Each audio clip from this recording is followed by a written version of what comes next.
I even want to know. Oh, hello, Father. Back from the clan meeting already? No, actually, I'm back from work. You know, not everyone can receive a welfare check at the end of the month. What are you even doing? I am participating in the Fat Acceptance new, empowering, and inspiring hashtag Scream at a Veggie. What? I mean, aren't vegetables good for fat people? They help them lose weight and live longer, healthier lives. Aha! Father, it is that exact mentality that I am protesting against. Healthy, lose weight? It's all just code for fascist standards being forced on fat people's bodies. Well, if you ask me, when fat people cram cake down their esophagus, it's forcing diabetes on their bodies. You know, I wish I had a safe space right now because you are being so racist and fat-phobic. But then again, I don't want to be too hard on people who cram things down their esophagus. Then I'd be bashing your career, femson. Ha ha ha. You know, you think you're so funny, Father, and what's your career? Throwing people in the oven? Hitler? Well, let's hope not. If I threw someone in the oven, they might be baked just enough that a fat person would want to eat them. Keep your hate speech out of this kitchen! Keep your hate speech out of this kitchen! My work here is done. What's up, everybody? It's your favorite narcissistic white boy hunteravallone here, and welcome to another video. Just really quick, don't forget to add me on YouNow. You can download the app by clicking the link in my description below and add me at the username @hunteravallone. Now everyone, today we will be talking about something I've talked about before, and I will continue talking about until it finally dies. That's right, everyone. Today we are talking about our familiar friend, the fat acceptance movement. Now, for those who don't know, the fat acceptance movement or the body positivity movement is, it's actually a movement that, well, it lacks quite a lot of movement. It's all about loving your fat body, accepting yourself just the way you are, and claiming that every size is beautiful. I know. What the absolute hell is this hippie crap? However, more often than not, the movement is dribbled down to a slew of nonsense, frothing from the cake-stained mouths of idiotic fat people. The fat acceptance movement has become a safe haven for fat people either claiming victim status or being a little too proud of the fact that they're fat. Thanks to the fat acceptance movement, several fat people now believe they are somehow a victim simply because they are overweight. Seriously, I'm pretty sure that some fat people eat like 3 donuts, rush over to their Facebook, just so they can change their status to oppressed. Eating cake does not make you a victim. If you got yourself into this mess, you can get yourself out. In an article written by Angela Meadows, a woman who specializes in fat stigma, she claims fat people are facing discrimination and, that's right, microaggressions. Well, to all the fat people who currently have microaggressions, I just say congratulations, you finally have something that isn't gigantic. According to the article, here's a few microaggressions fat people might face. People watching them while they're eating in a restaurant or checking out the contents of their trolley in the supermarket. I mean, hey, staring at anyone is definitely kind of rude. It's just sometimes a little difficult not to look at fat people because there's just so much of them to look at. It's like you see them over here, you turn your head this way, you're still looking at them. A fat joke on TV or in a film. Oh my goodness. A fat joke? On TV?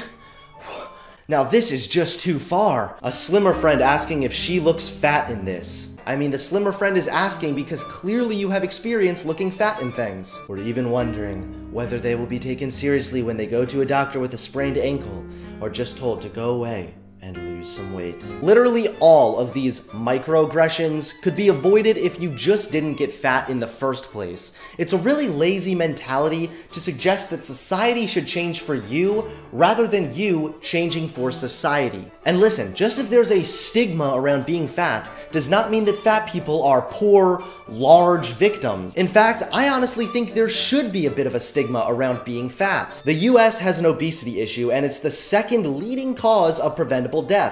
This isn't something that should be accepted and encouraged. In a time like this, we don't need fat acceptance. We need fat resistance. Now, it's very common among fat activists for them to assume they're always a victim, or if something unfortunate happens to them, it's definitely because they were fat. In an article posted earlier this year from Huffington Post titled, "I was kicked off the Harry Potter ride for being too fat for the seats," the author basically claims she was kicked off of the ride due to body discrimination. Trust me, this article is so dumb you'd think that Huffington Post huffed glue before publishing it. The story begins with our friend Chunky having fun at the amusement park when she's notified by her other fat friend that earlier she was asked to get off a specific ride. My dear friend Rua, who has been a guest on my Woman of Size podcast about the discrimination against fat women's bodies, wrote, "Heads up, I was kicked off the Hogwarts ride because I didn't fit." Despite being warned, Chunky decides to get on the ride and then is shocked when she's asked to get off.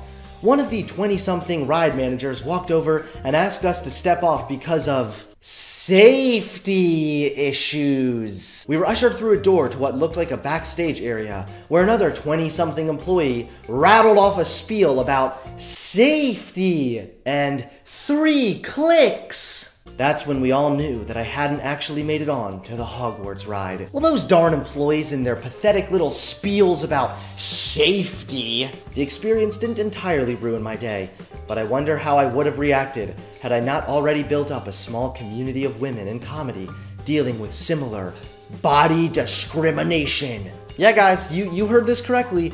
Body discrimination. No, you put on weight, your weight is now a safety issue, it's not body discrimination. You know what, hold the phone, what am I even saying? I am being such a major bigot right now. You know, if that amusement park was really accepting of fat people, they would have let you get on the ride, risked breaking the ride, risked your safety and other people's safety, and risked getting a major lawsuit from a woman who sweats bacon grease. Curse the fat-phobic bigots! Exclusion and shame are not motivational techniques. They're forms of bullying. Exclusion makes me, a logical and educated person, believe that I'm at fault for not fitting into this ride instead of recognizing that rides should accommodate all people's bodies. Yeah, you were kicked off the ride because you were overweight, and you're still eating a deep-fried sugar stick?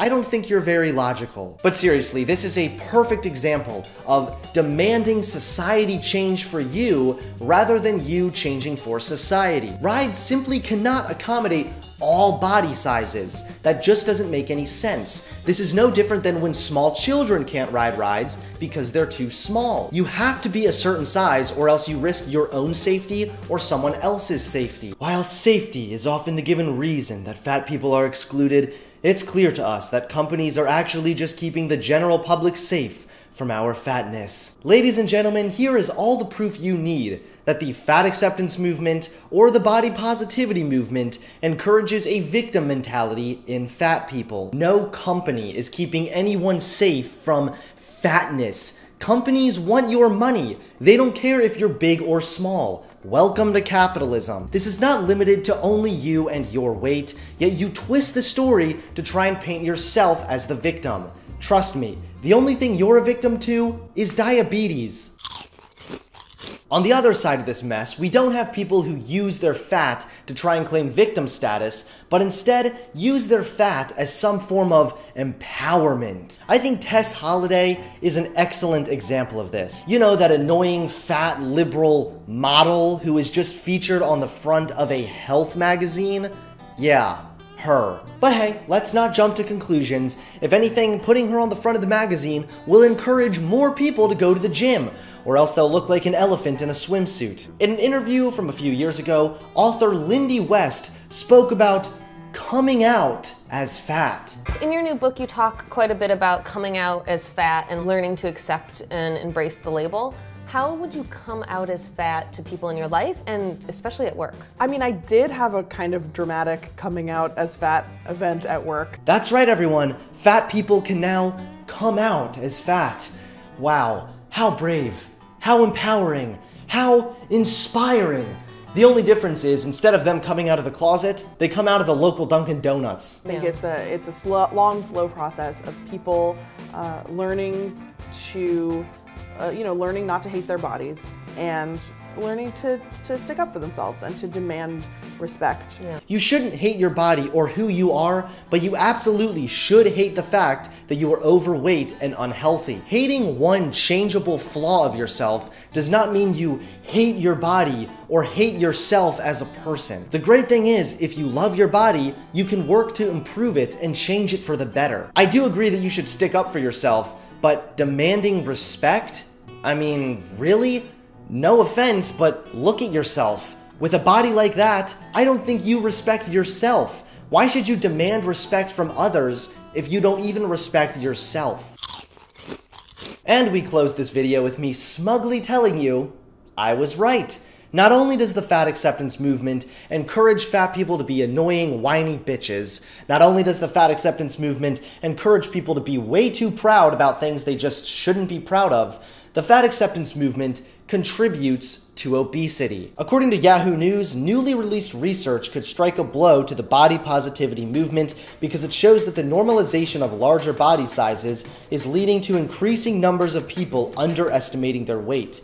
Consequently, some individuals are not making an effort to lose weight or maintain a healthy weight. The study showed that the number of overweight people who underestimate their weight has increased over time, from 48.4% to 57.9% in men and 24.5% to 30.6% in women between 1997 and 2015. The past few years have seen a rise in the movement called body positivity, which seeks to end fat shaming, increase self-esteem, and generally make people feel good in their own skin. And this is the problem with the body positivity movement. If you look like this, you should not feel good in your own body. A lot of people want to claim that I'm just a jerk or that I hate fat people. The truth is, I have nothing wrong with someone if they're just a little overweight or if they're a little chubby. That's fine. The problem is when you get so overweight, you are now risking your health and even possibly your life. At that point, you should no longer feel good in your own body.